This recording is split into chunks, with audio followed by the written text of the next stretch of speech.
सो हमारा जो next question है वो है 8th क्वेश्चन, और 8th क्वेश्चन बहुत ही ज़्यादा इम्पॉर्टेंट क्वेश्चन है। ओके, सो 8th क्वेश्चन इम्पॉर्टेंट क्यों है? क्योंकि पहले हमें दिया होता था क्वेश्चन, हम निकालते थे आंसर।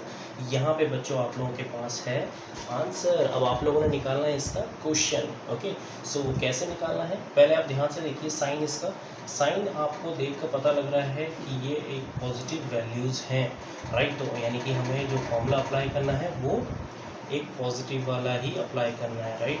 तो हम यहाँ पे पहले फॉर्मूला लिख लेते हैं जो मैं लिख रहा हूँ। अब ये आप लोगों का फॉर्मूला है, राइट। सो अब इसको आपने ऊपर वाले क्वेश्चन के साथ आपने क्या करना है, कंपेयर करना है। ओके, सो आफ्टर कंपैरिजन आपका क्या निकलता है सॉल्यूशन, हम देख लेते हैं। ऐसा क्या चीज़ है, राइट, जिसको 3 टाइम करने पे 8 आता है, तो वो है 2।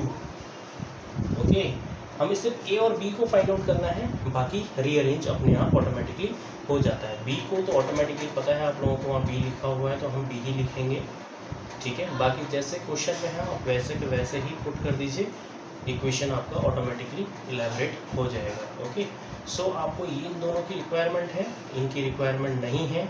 सो हमें यहाँ पे जो है क्वेश्चन बनाना है, तो यानी कि इन दोनों को लेके 2a + b, बस ये लिखना है, बाकी को आपने मैशअप कर दीजिए, राइट। या तो आप ऐसे लिखिए, या फिर मेरे प्यारे दोस्तों आपने इसको 3 टाइम लिखना है। ओके, ये ज़रूरी है, आप इन छोटी छोटी बातों को समझो जो मैं कह रहा हूँ। This are the NCERT patterns, right, जिनको आप लोगों ने फॉलो करना है। ओके, सो इस टाइप से आपने क्वेश्चंस करना है। आइए हम नेक्स्ट क्वेश्चन की तरफ बढ़ते हैं। ये हमारा जो है नेक्स्ट पार्ट है, दैट इज़ क्वेश्चन नंबर 8 का सेकेंड पार्ट, राइट। अगर आप ध्यान से देख पा रहे हैं यहाँ पे, तो क्वेश्चन नंबर 8 का जो सेकंड पार्ट है वो भी ऐसे ही करना है आप लोगों ने दोस्तों, राइट। वो कैसे कंपेयर करना है, दैट्स दिस एंड दिस को। तो ए क्यूब यानी कि ऐसी क्या चीज़ है जिसको 3 टाइम मल्टीप्लाई करने पे 8 आता है, वो है 2, राइट। एंड देन बी का तो बी ही है। देखो पहले और दूसरे वाले इक्वेशन में सिर्फ और सिर्फ, यानी कि पहला पार्ट और दूसरे वाले पार्ट में सिर्फ और सिर्फ साइन का चेंजेस है, बाकी एग्जैक्टली हमने करना वैसे ही है जैसे आपको क्वेश्चन में दे रखा है। ओके, सो आगे बढ़ते हैं। दिस दैट इज प्लस और 3a यानी कि आपका है a2a, b यानी कि b, राइट। सो मैंने जैसे कि बताया हमें सिर्फ इन दोनों की रिक्वायरमेंट है, इन पूरे फुल इक्वेशन की रिक्वायरमेंट नहीं है। तो आपने 2a - b का होल क्यूब लिखना है, या फिर आपने क्या लिखना है दोस्तों, आप लोग बिना सुनते ही नहीं हो भाई, ध्यान से सुना दो मेरी बातें। मैंने आप लोगों को ये कहा था कि इसको 3 टाइम लिखें या 1 टाइम लिखें, राइट। मुझे आवाज़ नहीं आई, अब इस आवाज़ को आप लोगों ने, आवाज़ मुझे मेरे कानों में नहीं आई है तो पनिशमेंट है, मुझे कमेंट करके बताना है आप लोगों ने कि मैं क्या पूछ रहा था। ओके, सो ये थोड़ा सा बहुत ही भद्दा सा मजाक करते हुए आप लोगों के साथ हम इसके नेक्स्ट पार्ट की तरफ बढ़ते हैं। ओके, हाँ जी, तो ये हमारा थर्ड पार्ट है, राइट। जैसे कि मैं हर बार आप लोगों को बताता हूँ, ये क्वेश्चन थोड़ा सा अलग है। और ये अलग क्यों है क्वेश्चन? क्योंकि क्वेश्चन में आप लोगों को देख के पता लग रहा है यहाँ पे क्यूब है एक के साइड, बाकी की साइड नहीं है।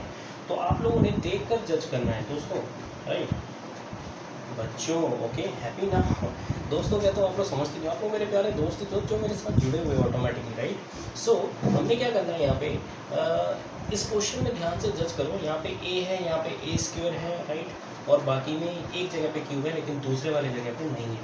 तो मुझे यहाँ साफ दिख रहा है कि ये जो है किसी न किसी का क्यूब ज़रूर होता है, तो वो किसका है, आपका 3 का। बाकी और क्यूब पैटर्न नहीं नज़र आ रहा, राइट। सो बिना टाइम वेस्ट करें, यहाँ माइनस साइन है तो आँख बंद करके, राइट, इतना बंद करना कि आपको कुछ साफ साफ ज़रूर दिखाई दे, बाकी ना दिखाई दे तब भी चलेगा, बट इतना तो दिखाई दे, a² राइट। इस फॉर्मूले के साथ आपने इस क्वेश्चन को क्या करना है, कंपेयर करना है। तो 27 जो है क्यूब किसका होता है, 3 का, राइट, और 125 होता है आपका 5 का, राइट। सो 3a² यानी कि 3 का स्क्वायर, b यानी कि 5a, ओके, आपको दिख रहा है यहाँ पे। सो प्लस 3a यानी कि आपका 3 है, b यानी कि आपका 5a का होल स्क्वायर। 5a का होल स्क्वायर है तभी तो ये a² यहाँ पे a² आएगा, राइट। तो हमें ये फर्स्ट 2 का रिक्वायरमेंट है, यहाँ से यहाँ तक का रिक्वायरमेंट नहीं है। तो हमने, हमारे पास जैसे कि मैं हर बार बोलता हूँ, ये हमें पहले से ही आंसर दे रखा है, हमने इसको क्वेश्चन के पैटर्न में लेकर आना है, राइट। तो ये हमारा क्या हो गया, 3 - 5a का व्हाट, होल क्यूब। या तो आपने इसको ऐसे लिखना है, या तो फिर कैसे लिखना है, हाँ जी, बताइए कैसे लिखना है? ऐसे लिखना है, तो ऐसे लिखना है। ओके, सो इसी तरीके से हम इसके नेक्स्ट पार्ट की तरफ भी। सो ये हमारा नेक्स्ट पार्ट है, दैट इज़ 8th का जो है 4th पार्ट, राइट। सो इसी तरीके से हमने यहाँ पे फॉर्मूला लिख लिया है, राइट, क्वेश्चन भी लिख लिया है। a माइनस बी का होल क्यूब का फॉर्मूला यहाँ पे यूज़ होना है, राइट। सो बिना टाइम वेस्ट करे हम इसको यहाँ पे कंपेयर कर लेते हैं। सो a क्यूब यानी कि ऐसा क्या चीज़ है जिसको जहाँ पे देखो क्यूब नज़र आता है ना, राइट, उन पर टूट पड़ा करो, बिना मतलब टूट जाओ आप उस पर। So a cube in the sense this one. So अगर इसकी बात हम यहाँ पे करें तो ये किसका क्यूब होता है? 4 का, राइट। 27 होता है 3 का, 3 4a का whole square 3b plus 3। Okay, so that is आपका 4a एंड 3b का होल स्क्वायर। ओके जी, सो आप इसको ध्यान से देख लीजिए। हमने इसको करना क्या है, आप यहाँ ध्यान से देखिए। इसको 2 की रिक्वायरमेंट है, इन सब की रिक्वायरमेंट नहीं है। सो कट ऑफ करिए, 4a माइनस 3b को एज अ क्यूब के फॉर्म में लिख दीजिए, या फिर जैसे मैं हर बार बताता हूँ इसको 3 टाइम लिख लीजिए आप। ओके, कितने बार? 3 बार लिख लीजिए, like this. Okay, so this is your answer.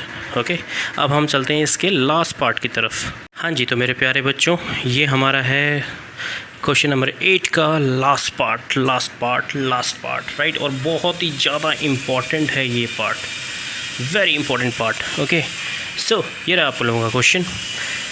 जैसे कि हम हर बार बोलते हैं, इस वाले क्वेश्चन को आपने इस वाले फॉर्मूले के साथ कंपेयर करना है, राइट। जहां आपको माइनस दिखता है ऑटोमेटिकली आपने माइनस का फॉर्मूला लगाना, जहां आपको प्लस दिखता है वहां आपने प्लस का फॉर्मूला यूज़ करना है।